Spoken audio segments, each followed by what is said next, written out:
എൻ്റെ അച്ഛൻ്റെ trolls share ചെയ്യുന്ന ആളാണ്. ഇൻസ്റ്റഗ്രാമിലായാലും എനിക്ക് ഇഷ്ടപ്പെടുന്നിടത്ത് ഷെയർ ചെയ്യുന്ന ആളാണ്. Because at the end of the day as long as this is healthy, കളിയാക്കുന്നത് ഇസ് ഫൈൻ. കുത്തി ആക്ഷേപിച്ച് ഇല്ലാതാക്കുന്നത് ഇസ് നോട്ട് ഫൈൻ. കളിയാക്കുന്നത് is fine. People find some sort of entertainment from this. അപ്പോൾ ഒരു ട്രോളോ അല്ലെങ്കിൽ എന്തെങ്കിലും കളിയാക്കി പറയുന്നത് ഇറ്റ്സ് ഫൈൻ. പക്ഷെ അതിനുള്ള കോണ്ടെക്സ്റ്റ് കൊണ്ട് അത് വൾഗറായിട്ട് ചെയ്യലെന്നുള്ള ഒരു റെസ്പോൺസിബിലിറ്റി മീഡിയ ചാനൽസിനുണ്ട്.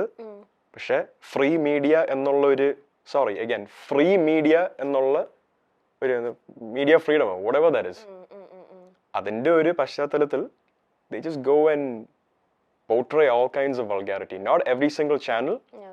ഈ മഞ്ഞപത്രം എന്ന് പറയുന്നതിന്റെ മീഡിയ ചാനൽ വേർഷൻ എന്താ? we'll have to find a word for that. അതേപോലത്തെ ചില പ്രത്യേക ചാനലുകൾ ഒരു ബുദ്ധിമുട്ടും ഇല്ലാതെ ഇതേപോലെ ആൾക്കാരെ വല്ലാത്ത രീതിയിൽ കളിയാക്കാൻ മാത്രമല്ല വൾഗറായിട്ട് പ്രസന്റ് ചെയ്യാനും അതിന്റെ പേരിൽ വ്യൂസ് കിട്ടി അതിൽ കൂടെ പൈസ ഉണ്ടാക്കി ജീവിക്കുന്നവരും ഉണ്ട്. And at the end of the day all these trolls makes me very happy.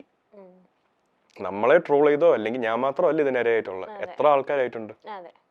ഇവരെ എല്ലാം ട്രോൾ ചെയ്ത് ഇവരുടെയൊക്കെ വീട്ടിലോട്ട് പൈസ എത്തുന്നുണ്ടെങ്കിൽ I am happy for them. Because ആ പൈസ കൊണ്ട് ഒരു കുടുംബം നന്നായി പോകുന്നതിൽ എനിക്ക് ഒരുപാട് സന്തോഷമേ ഉള്ളൂ. പക്ഷെ അതിന് ആ ഒരു ലെവൽ മെയിൻറ്റെയിൻ ചെയ്യുക, ഒരു ഡിഗ്നിറ്റി മെയിൻറ്റെയിൻ ചെയ്യുക. It's a request to most media channels.